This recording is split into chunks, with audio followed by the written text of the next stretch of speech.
The morning it blew up, a sedan jumped my curb and bit through 10 feet of fence wood.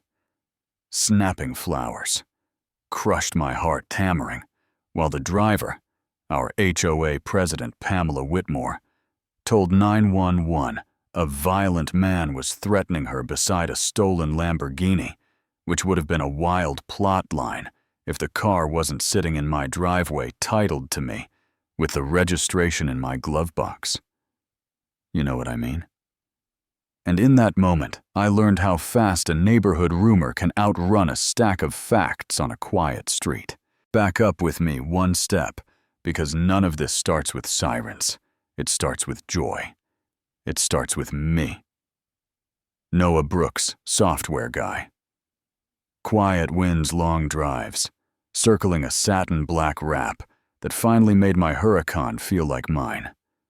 The paint swallowing light red calipers, flashing me grinning like a kid, and then hearing a screen door crack open across Cedar Ridge Court, and slippers slap concrete. Like a warning, Pamela marches to my property. Line, chin up, eyes narrowed, and speaks past me to the car. What did you do to my car? And I laugh by accident, because it lands so confidently wrong. It sounds like a line from a prank show. Then she says, "The white Lamborghini was a point of pride, and you people make everything dark and intimidating." And I feel that old pressure behind my ribs, but I keep my voice level. It's a vinyl wrap, ma'am. It's my car. Title and bill of sale inside. VIN matches the registration, and she gives me that small smile people wear when they think the game is already won. Storms off fires up her old sedan and, instead of leaving, lines her bumper with the corner of my fence and drives not a flinch, not a skid, just wood exploding and a tire planted in my marigolds. Then she dials 911 and performs fear like she's rehearsed it for years. He's big and aggressive. Send officers now. So I hit record, hands shaking. Narrate tire tracks that run like arrows from her driveway to the wreck. Grab a clear shot of her face set. And calculating, not panicked. And I'm still recording when the cruisers roll in and paint my black hood in red and blue. The senior officer goes to her first, while the other two walk toward me with that look people use when they've preloaded the story. I keep my hands visible, my tone steady. Good morning. I've got title registration. The wrap invoice from yesterday. Here's the VIN, here's my video after impact. And we walk the paperwork like a checklist.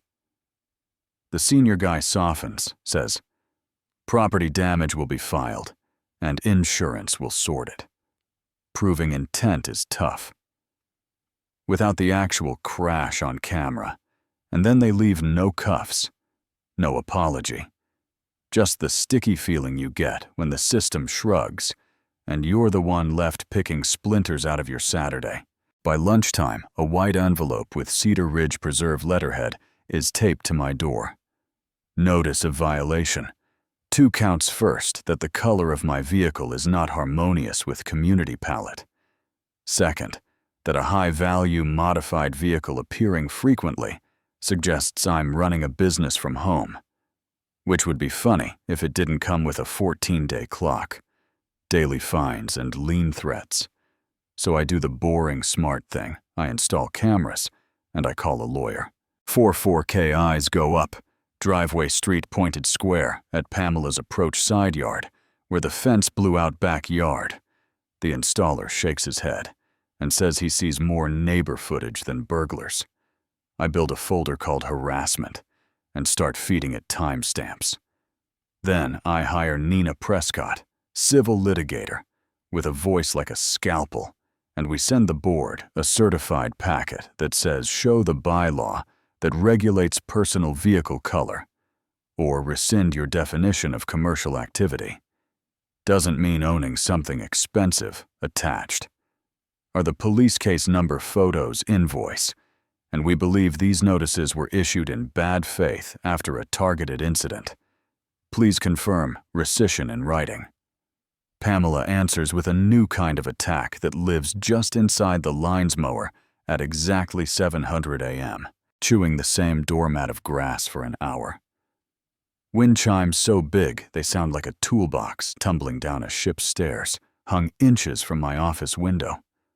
A relative's terrier imported every weekend to bark at a leaf and then at the air. Technically legal, if you squint spiritually. Exhausting if you live next door. I document and breathe, and then the twist walks in, wearing a Dodgers cap and holding a leash. Walt Ramirez, retired lineman 2 doors down. Not a man who wastes words stops on his morning walk and says, "I was in my garage, saw her rev and line it up."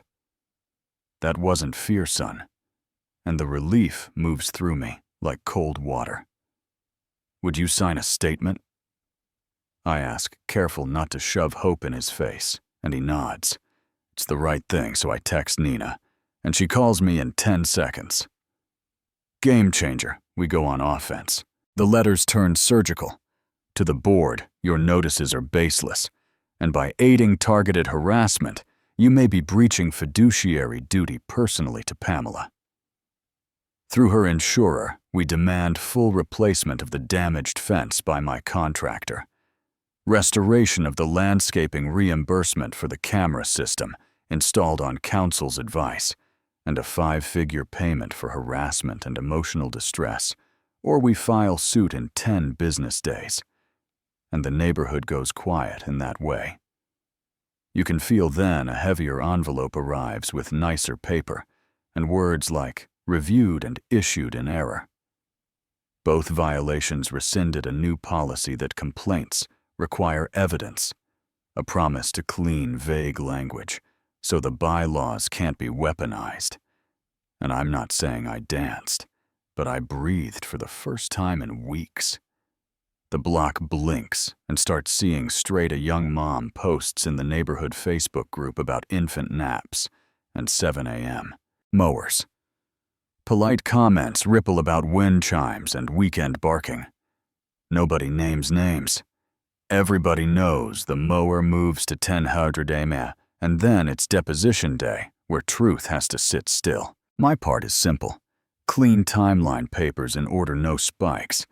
And watching Pamela is like watching shingles peel off in slow motion. Beige cardigan. Soft voice about pride in the community then. Nina plays the clip of her. On the phone post crash. Looking composed and calculating folds in Walt's sworn statement about the rev. And the AIM asks if she said, "What did you do to my car?" When she marched to my property line, Pamela doesn't recall 3 different ways her own lawyer starts to look tired of his chair, and you'd think that would be the beginning of the end. But 2 days later, she's on my porch cardigan. Again, hands twisting. "I'm on a fixed income. Can we handle this between us?" I'll pay for the fence, and for a second I see my grandmother's hands in the way she folds hers. That's how complicated this stuff gets. But then I hear you people echoing on my grass, and remember the way a lie can become a costume. Someone never takes off, so I keep the storm latch engaged, and say please direct everything to my attorney, and I close it right there. The settlement lands on a Thursday. Full fence replacement with premium materials. Landscaping restored cameras, reimbursed a solid 5-figure damages. Check standard NDA and no admission of guilt. And Nina says this is the smart exit, because trials eat time and sanity, yeah. That happened. But the no admission line catches like a popcorn hull in my teeth. So I add one condition. A handwritten apology, not a legal filing. Just ink that acknowledges harm. They stall, then cave. And the letter that arrives is the most perfect non-apology I've seen. I'm sorry. If you were offended by our misunderstanding, which is not contrition, but it is a mirror, And I decide I don't need her to feel sorry for me to be done.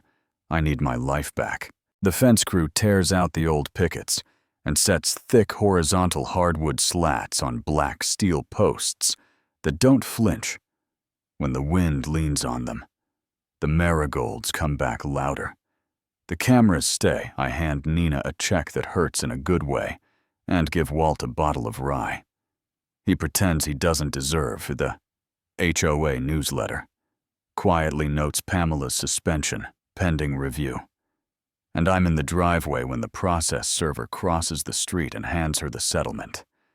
No speeches, no victory lap, just a small shift in gravity on a block that finally exhaled. I take the car into the hills above Summit Grove that afternoon, the satin black reading like a shadow on the road. And the first mile I keep listening for the mower or the chimes or the dog before realizing there's only wind. And I laugh because quiet can feel like a win. You never expected to miss this much.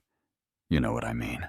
Now here's where I hand the mic to you, because I signed an NDA, which means there's no scoreboard number, and there's no official admission of guilt, which means Pamela can still perform a version where she's the victim of a litigious neighbor and a dark car that changed the weather. So tell me what justice looks like to you. Would you have rolled the dice on a public trial for the loud satisfaction of a verdict, or taken the clean exit and let the win be the stronger fence and the bylaws that can't be swung like a bat? And if you've lived your own HOA saga, early mowers, weaponized rules, a neighbor who decided your joy was a community problem, drop it below. What would you have done? What should I have done?